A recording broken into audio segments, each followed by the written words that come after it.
सो आज इस वीडियो में बात करेंगे इको बीसीके का पेपर जो है हम लोगों को किस तरीके से अटेम्प्ट करना है। तो ये सब ट्रिक होती है आपको फंसाने की, ताकि ऐसे क्वेश्चंस को आप 4 बार पढ़े, अपना समय वेस्ट करें और उसके बाद 25 क्वेश्चन ऐसे दे देंगे जिसको 4 बार पढ़ोगे तब जाके वो समझ में आएगा। 3 बातें बताऊंगा, उसका आप ध्यान रखिएगा। देखिए,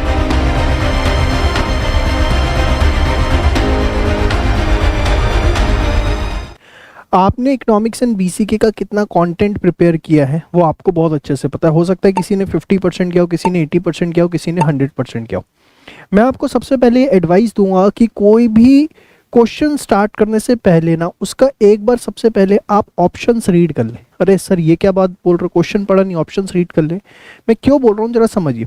जिन्होंने कुछ पर्टिकुलर चैप्टर सही से नहीं करे या कुछ पर्टिकुलर टॉपिक सही से नहीं करे, आपको ऑप्शंस पढ़ने में एक क्वेश्चन के हार्डली 5 सेकंड लगते हैं। सपोज ऑप्शन है monopoly, monopolistic, perfect competition, oligopoly. आपको एकदम देख के समझ में आ गया कि ऑप्शन की भाई ये मार्केट का क्वेश्चन है, मैंने अच्छे से किया हुआ है तो मैं क्वेश्चन को रीड कर लेता हूँ, अदरवाइज मैं इसको स्किप करता हूँ, आगे बढ़ता हूँ। समझ रहे हैं आप मेरी बात। तो आप सबसे पहले क्या करें, एक बार ऑप्शन पे ना निगाहें घुमा लें। उससे एक और फायदा ये होता है कि आप जब क्वेश्चन को पढ़ेंगे ना तो आपका दिमाग जो है ना उसके आसपास ही घूमेगा, उसी ऑप्शंस के आसपास ही घूमेगा। ये एक नई टेक्निक है, इसको आप ट्राई करिए, इससे आपको बहुत ज़्यादा बेनिफिट होगा। Point number 1। पॉइंट नंबर 2, जब आप क्वेश्चन को रीड कर रहे हैं ना तो finger reading technique. Finger reading technique क्या है? देखिए, हमारा दिमाग जो है ना बहुत ज़्यादा इधर उधर घूमता है। जब हम चीज़ें पढ़ रहे होते हैं तो वो 50 चीज़ें और याद आ रही होती है। तो आपको क्या करना है, ऐसे उंगली लगा करके जो है ना क्वेश्चन को रीड करना है। जहाँ जहाँ आपकी आंखें चल रही है आपकी उंगली साथ साथ चलनी चाहिए, ताकि आपका फोकस जो है ना पूरा का पूरा क्वेश्चन के ऊपर मेंटेन रहे। ये बहुत ज़्यादा ज़रूरी है। और तीसरी सबसे बड़ी चीज़ कि आप हर क्वेश्चन को ट्राई करने की बिल्कुल भी कोशिश ना करें कि मुझे हर क्वेश्चन करके ही आना है। आप सबसे पहले उन चैप्टर्स के क्वेश्चन करें जिसके अंदर आप डैम कॉन्फिडेंट हैं, आपको लगता है कि नहीं ये चैप्टर्स मैंने बहुत अच्छे से किए थे, इस तरह के क्वेश्चंस मैंने प्रैक्टिस किए थे, मुझे यहाँ पर कोई तकलीफ नहीं होने वाली है। 2 बातों का यहाँ पर ध्यान रखिएगा थर्ड पॉइंट के अंदर। पॉइंट नंबर ए, हो सकता है कि एक पर्टिकुलर टॉपिक के अंदर से ना एकदम लाइन से आपको 5 से 7 क्वेश्चंस देखने को मिल जाए, तो घबराइएगा मत कि यार मैं सही देख रहा हूँ, कुछ हो तो नहीं रहा एकदम। उससे हो सकता है घबराहट हो जाए कि सपोज उसने एसीएमसी कर पे लगातार 5-7 क्वेश्चन आपको दे दिए, तो आप घबरा जाएंगे वहाँ पर, अरे ये क्या हो रहा है, कि मैं कुछ गलत तो नहीं कर रहा। तो घबराना मत, इनकी स्ट्रैटेजी होती है। कई बार ये ऐसा कर देते हैं, या कई बार ये क्या करते हैं कि एकदम 5 से 8 क्वेश्चंस ऐसे दे देंगे जिनका कोई कोर्स से लेना देना होगा ही नहीं। इकोनॉमिक्स में ये कई बार देखा गया। तो घबराना मत।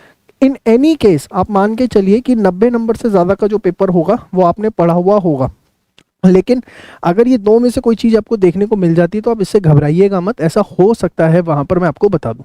तो मेरी 3 बातों का आप ध्यान रखते हुए पेपर करेंगे। सबसे पहले कोई भी क्वेश्चन स्टार्ट करने से पहले 5 सेकंड सिर्फ ऑप्शन रीड करने हैं। भाई 100 क्वेश्चन है, 5 सेकंड के हिसाब से भी 500 सेकंड हो गए, और अगर मैं 1 मिनट में 60 सेकंड होते हैं तो आपके 8 मिनट मैक्सिमम इसमें जाते हैं। लेकिन इससे ना आपको बहुत फ़ायदा मिलता है क्वेश्चन रीड करते हुए, और आप जब करेंगे तो आपको समझ में भी आएगा। सेकंड, मैंने फिंगर रीडिंग टेक्निक बताई, और तीसरी ये 2 बात बताई जिसके लिए आपको अवेयर रहना है। एक छोटे सा जाते जाते जो है मैं आपको यहाँ पर डिस्क्लेमर भी देना चाहूँगा, उस चीज़ को ज़रा समझिएगा, सुनिएगा, बहुत इंपॉर्टेंट है। क्या हो सकता है कि सपोज आप जब पेपर को देखें, पेपर पूरा का पूरा रीड करना शुरू करें, 1 से लेके 100 क्वेश्चंस तक जा रहे हैं, ठीक है ना, तो वहाँ पर आपको ना बहुत एक ऐसा पॉइंट भी मिलता है कि लगातार 20 क्वेश्चंस ऐसे आ गए या ऐसे 25 क्वेश्चंस आ गए जो एक्सट्रीमली सिंपल है, बहुत सिंपल है, और आपको लग रहा है नहीं यार इसके अंदर कुछ टेक्निकल हो सकता है। ऐसा समझिए इस चीज़ को, बहुत सिंपल क्वेश्चंस हैं, लाइक प्राइस बढ़ेगा और क्वांटिटी डिमांड कम होगी, ये कौन कहता है? लॉ ऑफ डिमांड कहता है, लॉ ऑफ सप्लाई कहता है। आपका दिमाग झन्ना जाएगा, इतना सिंपल क्वेश्चन भी आ सकता है। तो ये सब ट्रिक होती है आपको फंसाने की, ताकि ऐसे क्वेश्चंस को आप 4 बार पढ़ें, अपना समय वेस्ट करें, और उसके बाद 25 क्वेश्चन ऐसे दे देंगे जिसको 4 बार पढ़ोगे तब जाके वो समझ में आएगा।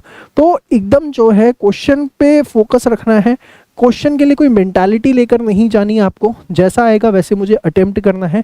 बस इस बात का हम लोग ध्यान रखेंगे, सिर्फ उतना करके आएंगे जितना हमें अच्छे से आता है, जिस पे हम 101% कॉन्फिडेंट है। 99.9% भी है तो हम उसको क्या करेंगे, इग्नोर करेंगे। तो उम्मीद करूंगा मेरी बातें आपको समझ में आई। आज के लिए इतना ही, तब तक के लिए बाय बाय, टेक केयर, जय श्री श्याम।